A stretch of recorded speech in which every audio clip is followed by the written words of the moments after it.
the increase in purchasing power of gold and silver are going to be far greater than 99.9% of the people out there have even dreamed of.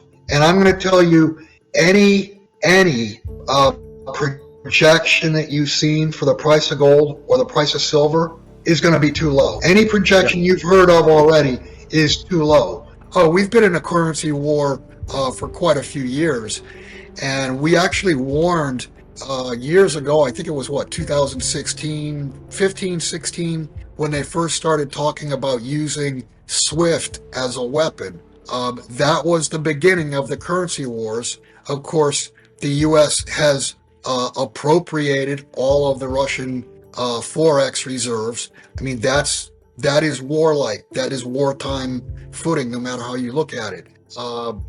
So the fact that the U.S. weaponized the dollar, weaponized the SWIFT system, gave China and Russia I guess it gave them the push to create their own clearing system.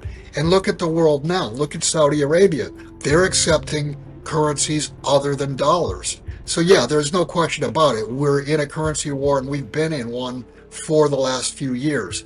Hopefully it doesn't go to a hot war, but my guess is once things start to fail in the U.S., and I've said this for many, many years, when things do fail in the U.S., the powers that be are going to have to kick the table over. Right. We have consistently in the news, we have things coming out of the West, things coming out of the East, but there's also a third leg in all of this, and that would be what a lot of people would say is the World Economic Forum, the WEF. They have no sovereign land, no sovereign country, yet they have tremendous power. Why does this non-elected group of people have seemingly great power over much of the world, and how do they factor into what's going on with, let's say, the U.S. and China? Well, what they've done is they've infiltrated high positions. I mean, look what Klaus Schwab has done with DAs, district attorneys in the U.S. I mean, he's got sway over congressmen, over senators. And it's the same way, in many nations in the world. Look at call it the British Empire, Canada, Australia, New Zealand, Britain. Think about the tyrannical moves of forcing people to get the vaccine. I mean, it's the whole thing. I mean, look around you. The whole thing is a plan, and you're right. It is a plan by the World Economic Forum. It's a depopulation plan. So yeah, you're right. They don't have any lands, but they do hold sway, pretty good sway, over many nations in the West. And I keep pointing this out, I think over the last probably 2 or 3 months. All I can say is thank God for the Second Amendment, because again, look, I just mentioned, look what they did in Canada, Australia, New Zealand. The population had to comply, and the population was conned into complying here in the United States. But there's probably 30 or 40% of the population that said, kiss my ass, I'm not taking the vaccine.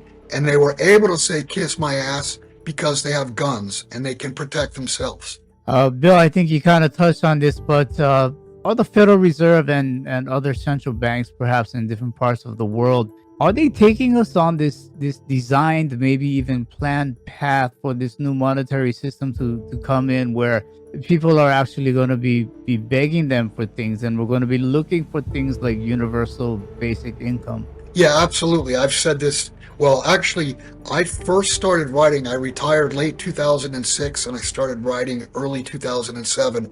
And one of my very first commentaries, and I left the country in 2006 thinking or knowing in the back of my mind that we had big problems ahead. And one of my earliest writings was the policies that were being put in place were too stupid to be mistakes. They had to be part of a plan. And I absolutely believe, and you can see it. I think it's been a plan all along. And I think the plan got derailed somewhat in 2016. The things they're saying, the things they want you to believe are, a third grader 30 years ago when they used to teach math and logic would understand. Today it's a different story. I mean, you got kids in school in the 6th grade that can't add 2 plus 2 together. So, and again, that's even part of the plan, is to uneducate or dumb down the population. And they're doing it on purpose. Tell the rest of us here, what do you think we should be doing? Well, you want to become as self-sufficient as you possibly can. If we are going to go to a central bank digital currency, you want to get as much of your capital out of the system as possible. You want to own gold and silver because for 5,000 years, they have had value. They are money. If you need to liquidate some to put back into the system, then you'll be able to do that. You'll have wealth to put back into the system to live. But for a spell, the system is going to go down. And I can say that confidently. I mean, it's a mathematical equation. Credit is going to cease at some point. The credit market will seize up. And when that happens, your grocery store is not going to have anything. So make sure you have food stocked.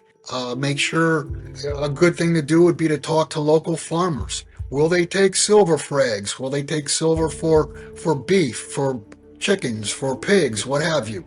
Make sure you secure some type of food supply that'll last certainly at least 3 to 6 months and preferably a couple years. I mean, I think the system down will last at least 2 weeks, maybe 2 months.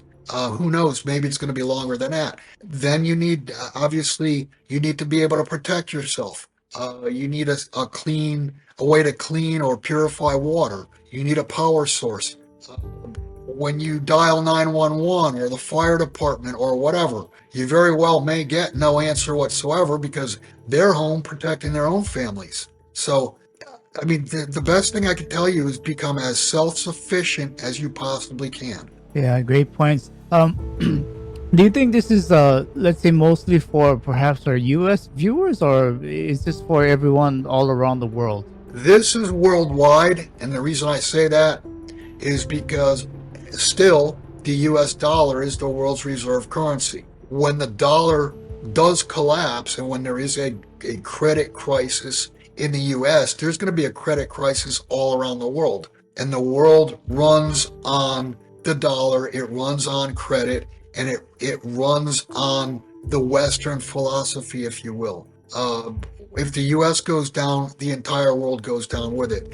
And that's one of the reasons I moved back from Costa Rica. My Spanish got good enough to understand that they will smile at gringos because they like the money. But they don't really like gringos. And I mean, I was able to be in a conversation with 2 or 3 different people, and I could overhear conversations, and I could overhear people, talking about gringos. So my thought process was, when the system does go down, gringos are going to be targets in foreign nations. If you don't look like them, if you don't sound like them, you're not one of them. And in Costa Rica, even if you just live on Social Security, that's your only means of income, you're considered rich, you're considered wealthy. So part of my decision to come back was knowing that the Costa Rican central bank relies on the U.S. dollar. When the dollar goes down, that country will go down. Many, many, many countries will go down.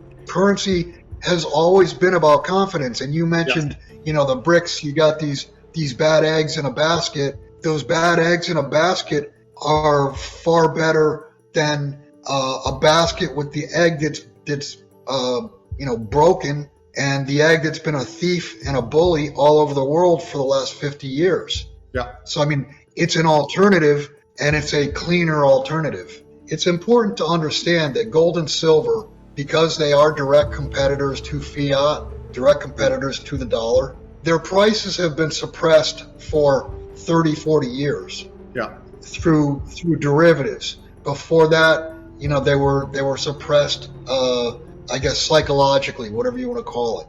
The point I'm trying to make is, once we get to a place where asset prices clear, the increase in purchasing power of gold and silver are going to be far greater than 99.9% of the people out there have even dreamed of. And I'm going to tell you, any